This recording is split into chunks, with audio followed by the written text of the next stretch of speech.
এক রাখাল বালক মাঠে গরু চড়াতো। ভীষণ দুষ্টু ছিল সে। একদিন তার মাথায় এক দুষ্ট বুদ্ধি খেলে গেল। সে চিৎকার করতে লাগলো, বাঁচাও বাঁচাও, আমার গরুর পালে বাঘ পড়েছে। সেই চিৎকার শুনে গ্রামবাসীরা লাঠি সোঁটা নিয়ে হাজির। কিন্তু কই বাঘ? সবাই বুঝলো রাখাল মজা করেছে।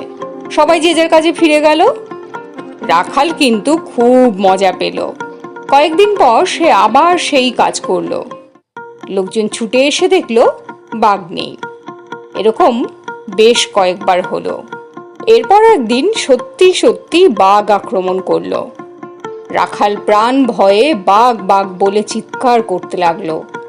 কিন্তু সেদিন কেউ এগিয়ে আসলো না। সবাই ভাবলো রাখাল আবারও মজা করেছে। আর বাঘটা রাখালের ঘাড় মটকে খেলো।